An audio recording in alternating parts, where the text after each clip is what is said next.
बिस्मिल्लाहिर्रहमानिर्रहीम। अस्सलाम वालेकुम। मैं हूं शकील कुरेजा।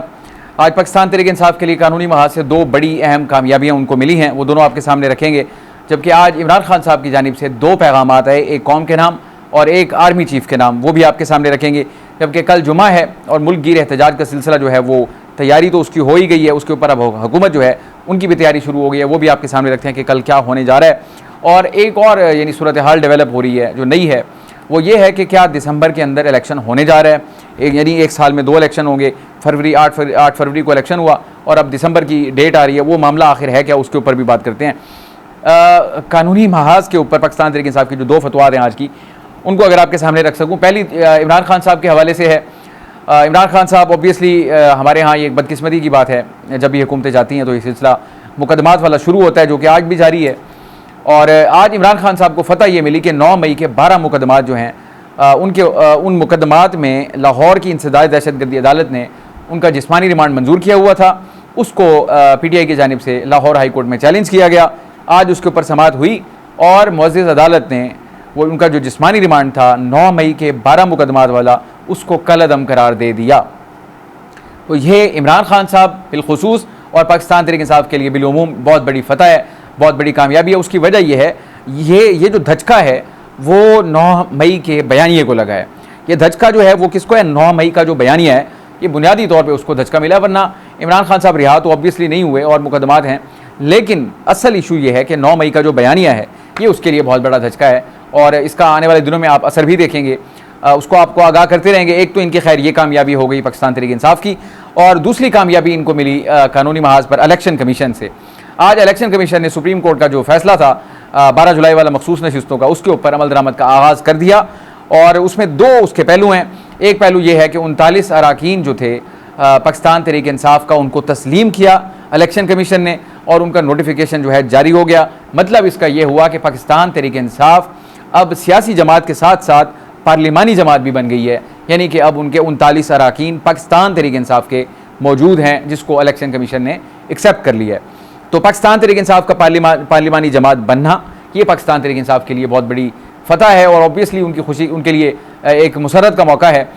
दूसरा पहलू जो है इलेक्शन कमीशन के फैसले पर अमल दरामद की कार्रवाई का जो आगाज़ है, उसका दूसरा पहलू ये है कि पाकिस्तान तहरीक इंसाफ के जो 41 दीगर अरकान हैं जो कि आज़ाद हैसियत में लड़े, उनके लिए रहनुमाई वसूल हासिल करने के लिए सुप्रीम कोर्ट रजिस्ट्रार को ख़त लिख दिया गया इलेक्शन कमीशन की जानिब से।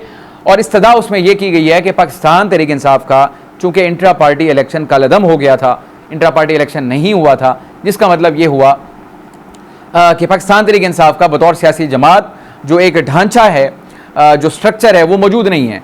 यानी कि उसका कौन चेयरमैन है, कौन उसका सेक्रेटरी जनरल है और कौन दीगर ओहदेदार है, तो ये चीज़ एग्जिस्ट नहीं करती।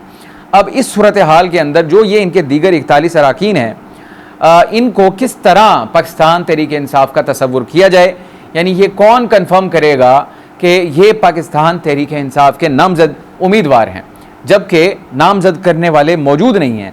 यानी कि स्ट्रक्चर के हिसाब से पार्टी का स्ट्रक्चर होता है, सेक्रेटरी जनरल जो होते हैं वो उसको ओके करते हैं, चेयरमैन ओके करते हैं, तो वो चीज़ एग्जिस्ट नहीं कर रही। अब यहाँ पे एक नुक्ता है, इनके वकील सलमान अकरम राजा साहब ने वो उठाया।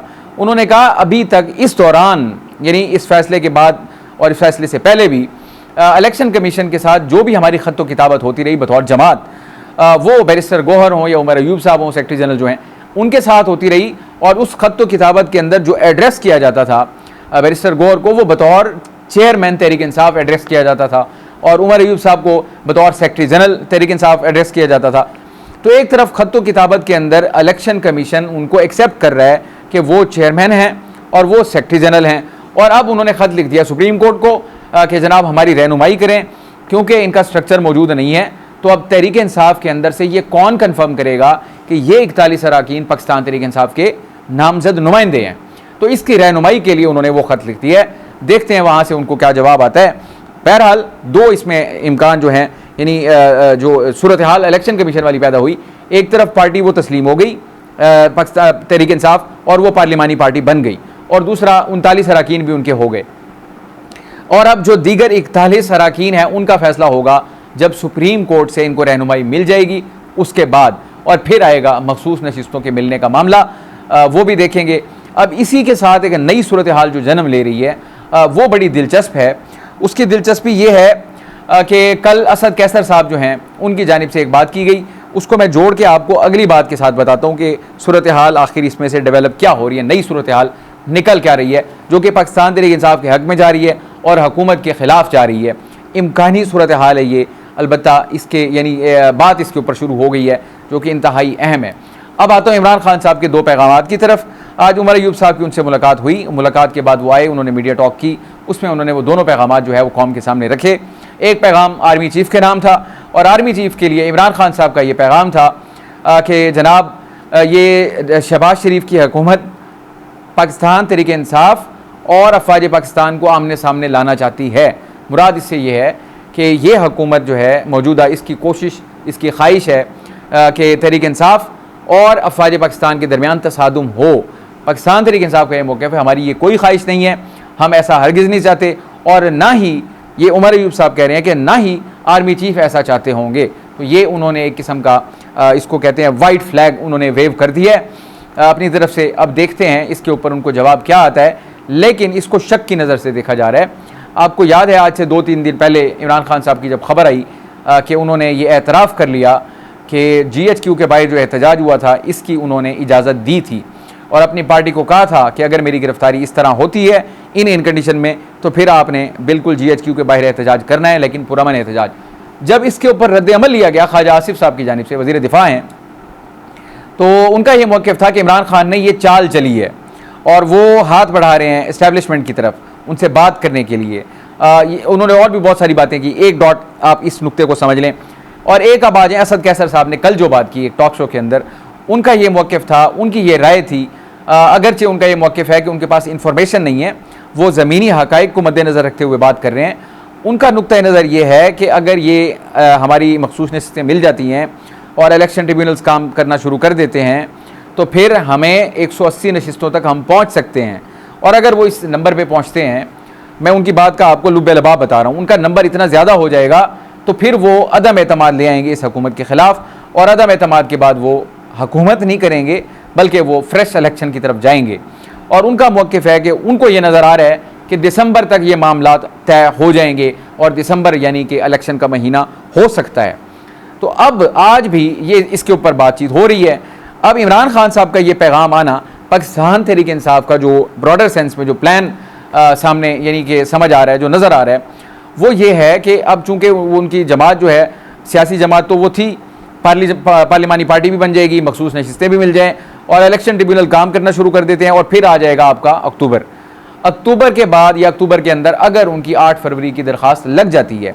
दो चीज़ों को पैरेलल देखें, इलेक्शन ट्रिब्यूनल के अंदर फैसले होते हैं। मैं आपको उसकी मिसाल दे देता हूँ। पहले इस्लामाबाद के 3 हल्के जो हैं वो लटके हुए हैं, अभी तक इस वक्त वो नून लीग के पास हैं तीनों, वो जीते हुए अरकान हैं, लेकिन उनकी जीत को चैलेंज किया है पाकिस्तान तहरीक इंसाफ ने।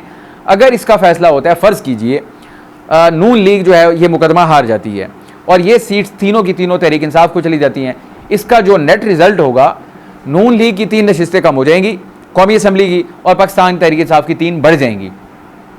इसी तरह अगर पंजाब के अंदर यही सूरत हाल पैदा हो जाती है, फ़र्ज़ करें कि नून लीग की 10 नशिस्तें वहाँ से कम हो जाती हैं या 15 कम हो जाती हैं और वो तहरीक इंसाफ को मुंतकिल हो जाती हैं, तो ये डबल इफेक्ट होगा।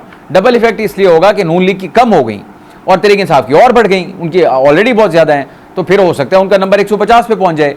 तो इस तरह फिर वो इस पोजीशन में आ जाएंगे जो उनका अंदाज़े हैं कि वो तहरीक अदम एतमाद ला सकते हैं। और फिर 8 फरवरी वाली दरख्वास्त भी अगर लग जाती है तो ये अक्टूबर के अंदर, तो फिर बात असद कैसर साहब की जो बात है उसमें वज़न नज़र आता है कि फिर वो इलेक्शन वाली बात में वज़न क्यों है? वो इसलिए है कि उनका ये मौक़िफ़ है, यानी उनका मंसूबा या उनका प्लान जो अभी तक नज़र आ रहा है बज़ाहिर, ये कॉन्स्पिरेसी थेरीज़ हैं जो चल रही हैं, वो फिर इलेक्शन की जानिब जाएंगे, ना कि हुकूमत की जानिब। फ्रेश इंतखाबात हो सकता है, फिर इसके ऊपर शायद वो जिनको कन्विंस करना बनता है शायद वो उनको कन्विंस कर भी लें। उसकी वजह यह है कि इस वक्त तक जो सूरत हाल है, बजट अभी मुकम्मल तौर पे नाफिजुल अमल नहीं हुआ, यानी उसके असरात जो हैं वो मुकम्मल तौर पे हमारे सामने, कौम के सामने नहीं है। असरात आहिस्ता आहिस्ता आ रहे हैं उसके, अगरचे बिजली के बिल्स हों या बजट के असरात हों। तो ये सूरत हाल जो है देख लें आप, SIFC के तहत ना सऊदीया से अभी तक कोई पैसा आया, ना UAE से आया, ना दीगर ममालिक से, या जो एक्सपेक्टेशंस थी वो अभी तक एट हॉल्ट हैं, यानी उसमें आपको कोई मूवमेंट नज़र नहीं आ रही बज़ाहिर। तो ये अब ना ही सियासी अदम इस्तेहकाम जो है उसमें कमी का कोई इम्कान नज़र आ रहा है। और अमेरिका वाले मामला जो है वो भी हमारे सामने है, जो जिस किस्म की तब्दीली वहाँ पर आ रही है उसका इफेक्ट पाकिस्तान के ऊपर ज़रूर हो रहा है, बज़ाहिर नज़र आ रहा है। वहाँ की तब्दीली का असर जो है यहाँ पे महसूस किया जा रहा है। तो बहरहाल ये इलेक्शन की तरफ ही सुना है, बातें इस तरह चल रही हैं, जा रही हैं। मैं इसको समझता हूँ कि पाकिस्तान तहरीक इंसाफ, मैंने कल भी गुजारिश की थी कि पाकिस्तान तहरीक इंसाफ ने अपना जो दबाव है बावजूद तमाम तर मुश्किलात के उसको बरकरार रखा है, उसको इंटैक्ट रखा है और उसमें इजाफा कर रहे हैं। मैं ये ज़ाती तौर पर समझता हूँ बतौर सियासी जमात ये उनकी बहुत बड़ी कामयाबी है कि हर किस्म की मुश्किल और मुसीबत और तकलीफ़ के बावजूद अगर वो इसको इंटैक्ट रख पाए हैं, पार्टी भी नहीं टूटी, कोई फॉरवर्ड ब्लॉक नहीं बना, कोई भागा नहीं है, जमात भी अपनी वापस ले ली, मखसूस नशिस्तें भी उनको मिलती हुई नज़र आ रही हैं और अदालतों के अंदर जो महाज चल रहा है, अगर ट्रिब्यूनल वाले मामला चलते हैं तो वहाँ से उनकी फतवाहत का सिलसिला चल निकलता है। तो इस सूरत हाल अक्सर बदल सकती है। इसके इम्कानात जो हैं अब वो बज़ाहिर रोशन होते हुए नज़र आ रहे हैं। ब्रॉडर गेम क्या है उसको भी कोशिश कर रहे हैं समझने की, आपको साथ साथ आगाह करेंगे, लेकिन इसके ऊपर अब शद्दोमद के साथ बातचीत शुरू हो गई है। तावक्ते के इसके अंदर कोई और बहुत बड़ी डेवलपमेंट का एडिशन ना हो वो देखना होगा, लेकिन आपको साथ साथ आगाह करते रहेंगे। अब कल आ गया है जुम्मा और ये हुकूमत, पाकिस्तान तहरीक इंसाफ और जमात इस्लामी तीनों के इम्तहान का दिन है। पाकिस्तान तहरीक इंसाफ और जमात इस्लामी मुतअद्दिद बार पहले बता चुके हैं, काफ़ी अरसे से वो डिस्कस कर रहे हैं, इसको अनाउंस भी कर चुके हैं कि 26 को यानी कि जुम्मे को मुल्क गिर एहतजाज होगा उनका। जमात इस्लामी का तो है बिजली के हवाले से, बिलखुसूस जो बिजली के बिल्स हैं, जो कैपेसिटी पेमेंट्स हैं, इस हवाले से। और मुल्क भर से अपने कारकुनान को उन्होंने एहतजाज की कॉल दी है इस्लामाबाद के लिए कि वो यहाँ पे धरना देंगे। इस्लामाबाद के अंदर तो दफ़ा 144 नाफिज है। आज पंजाब हुकूमत ने फैसला करते हुए पूरे पंजाब में 3 दिन के लिए दफ़ा 144 नाफिज कर दिया और मतलब उसका ये है कि ना आपको एहतजाज की इजाज़त है, ना आपको रैली की इजाज़त है, ना जलसे की, ना धरने की और ना ही जलूस की। अब ऐन इस मौके के ऊपर जबकि उनका एहतजाज सर पे आ पहुँचा तो वहाँ दफ़ा 144 का निफाज हो गया, यानी कि 4 लोग भी इकट्ठे नहीं हो सकते। अब इसका मतलब ये है कि अगर पाकिस्तान तहरीक इंसाफ वहाँ पे निकलती है तो फिर उनका सामना होगा पुलिस के साथ और सूरत हाल जो है वो यानी ख़राब होने का खदशा अपनी जगह पे मौजूद है। ये सूरत हाल बहरहाल देखनी होगी क्योंकि बैटल फील्ड इस वक्त जो है वो पंजाब है पाकिस्तान तहरीक इंसाफ के लिए, क्योंकि उनके ऊपर वहाँ पर दबाव बहुत ज़्यादा है। वहाँ की जो उनकी बेड़ियाँ हैं उनको तोड़ पाएंगे या नहीं तोड़ पाएंगे इसका फैसला तो कल होगा। कल देखते हैं क्या होता है। एक तरफ कानून है और दूसरी तरफ जुनून है। कानून ये है कि 144 आपको अलाउ नहीं करता और जुनून कहता है हमने हर सूरत निकलना है। तो कल इनका टाकरा होगा, अल्लाह पाक खैर करे। तमाम लोग जो निकलते हैं जिस भी सियासी जमात से हों वो हमारे भाई बहनें हैं, सारे हमारे पाकिस्तानी शहरी हैं, सबका तहफ़्फ़ुज़ जो है वो भी ज़रूरी है। और हुकूमत जो है चूँकि उसने फ़ैसला कर लिया है, अब उसका निफाज कैसे करेगी ये तो कल ही पता चलेगा। इस्लामाबाद के अंदर भी दफ़ा 144 नाफिज है, यहाँ भी उनको इजाज़त नहीं है। पुलिस की नफरी जो है इजाफी वो भी तैनात कर दी गई है कल के लिए और कल यहाँ भी सूरत हाल पेचीदा होने का खदशा मौजूद है अपनी जगह पे। जमात इस्लामी जो है वो भी पीछे हटने से इनकार कर चुकी है और अपने कारकुनान को मुल्क भर के जो कारकुनान हैं उनको वो कह चुके हैं कि आपने कैसे आना है। उन्होंने ये कहा अपने रैलियों की शक्ल में नहीं आना, इंडिविजुअल कैपेसिटी में अपनी ज़ाती सवारी हो तो उस पर या पब्लिक ट्रांसपोर्ट पर आप आएँ और इस्लामाबाद पहुँचें और यहाँ पर धरना होगा और ज़रूर होगा। और साथ उनको वो तदाबीर भी बताई कि खुराक में क्या क्या लाना है, कुछ चने हैं, पानी की बोतलें इजाफी लाएँ, यानी इंतज़ामी मामला जो हैं वो भी उनको आगाह किए गए। कल का दिन जो है वो बड़ा क्रिटिकल होगा हुकूमत के लिए क्योंकि अदम इस्तेहकाम अपोजिशन को सूट करता है, हुकूमत को सूट नहीं करता। और ये जो सूरत हाल होगी इससे अदम इस्तेहकाम बढ़ने का खदशा है जो कि हुकूमत के लिए ज़हर कातिल होता है। कैसे निपटेगी, विजडम के साथ निपटेगी या गुस्से के साथ निपटेगी, इसका फैसला भी कल होगा। आपको ज़रूर आगाह करेंगे कल की सूरत हाल। आज के लिए इतना ही। आप हमारे वीडियोज़ को लाइक कर सकते हैं, चैनल को ज़रूर सब्सक्राइब करें और अपना फीडबैक कमेंट के ज़रिए आप हमारे साथ शेयर कर सकते हैं। आपसे इंशाल्लाह कल मुलाकात होगी। इजाज़त दीजिए, अल्लाह हाफ़िज़।